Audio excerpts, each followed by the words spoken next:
Hello, I like turnips, and this is a board deck and dice review of Gondola. Gondola funded on Kickstarter at some point in the past and is a 2 to 5 player tile laying race game with gondolas.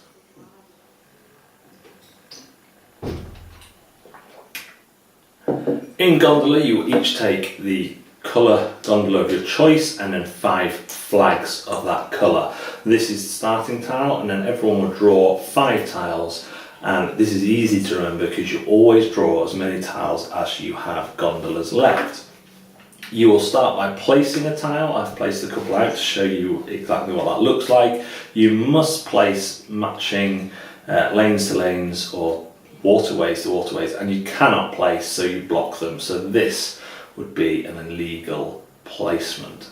Your movement in Gondola is quite clever. You have on the tiles these icons here which indicate your maximum speed, and you remove, you take the lowest of that tile, that score on the tile you place versus that on the tile you move from. So if green was here and they played this tile 3-3, they have 3 movements, 1, 2, 3. Place their flag out because they crossed under a checkpoint, which are these tiles. You can turn, you cannot go backwards, and you must go your maximum movement if you can, with the caveat that you choose which way you turn. So from here, if I was doing that 3 movement again, 1, 2, 3, perfect, but I could have gone 1, 2, and then decide which way I'm going, and that would mean that I couldn't go any further because it was a dead end. Or I could have gone 1 and decided I was going to turn down here and see what happened. That would be a stupid movement because you'd be at the whim and fancy of every other player before you got your turn again, but you could do that. In terms of what you place from your hand, you're free to place any tile unless you have another checkpoint, in which case the checkpoint must be placed next. You also have these deep sea tiles which can be placed anywhere. They can be placed against walls, and they are basically stopping tiles. So if I had movement more, 1, 2, 3, I would have to stop there even if I had 4 or 5 movement before next go, going like that. Once you've laid a flag, your tile hand drop limit drops. So green has 4 flags left, so they can only have 4 tiles in their hand. If you are ever the last player to go under a checkpoint, like red is here, you will immediately take and play a bonus tile. So this is a good catch-up mechanic, and this will have an extra ability on. So in this case, it is a stop. So if I played that there, everyone would have to stop on that tile, and I would get the 1 speed, I would get the 1 extra movement. There's various abilities like not allowing boats to pass, etc, etc. Every other tile also has a gondola capacity on, and if that is ever breached, so if we have 3 gondolas on this tile, that is the maximum. So any other gondola would not be able to land on that. They can pass through, so if they're here and they get a movement of 2 or more, they can pass through, but if they got a 1, they would have to stay where they are. So in terms of what you play from your hand, you have a choice between playing, as long as you don't have a checkpoint, choice between playing something that allows you to move quite far, or something that maybe messes someone else up if you play it a bit near where they seem to be aiming. Play continues like that until someone has placed their last flag. That person is the winner. That is the game of Gondola.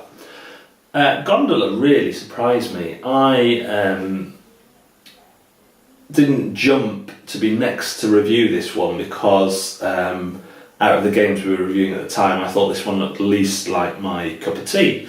And then I played it, and it's a really pleasant, fun game. There is choices there to be made. You can choose how fast you're going to go, or whether you want to aid your pathfinding and play slower, or whether you want to just burn off in front of everyone else and hope that you get enough checkpoints. There's more than 5 in the game, so checkpoints are going to be plentiful.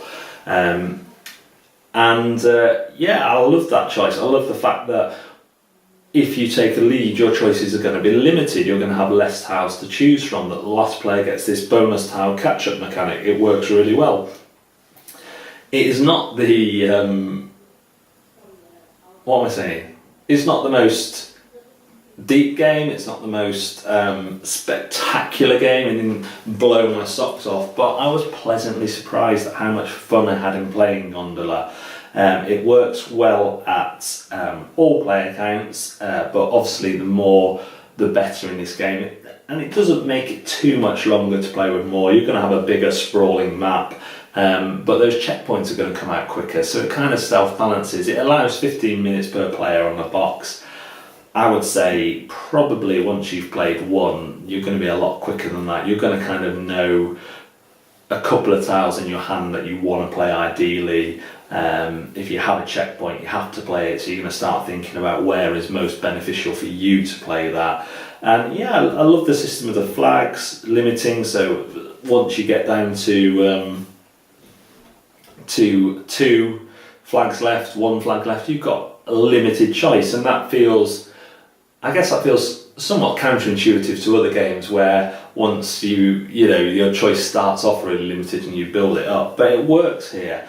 The graphic design, the art is fine, the icons are all explained on the back of the rules, and there's not that many of them. It's simple. You do 3 things on your turn. You play a tile, you move your allotted spaces, there are decisions on whether you want to move the full amount. You have to. If you're going to go somewhere, you can't stop where there's potential to go on, but you could turn a sneaky corner and say you're going to go down that way. You could reach a dead end. Yeah, great. I've been really genuinely impressed and pleasantly surprised at this game, and I would happily play this game anytime it came to the table. As a tile laying race game, brilliant. I don't know any others in my collection.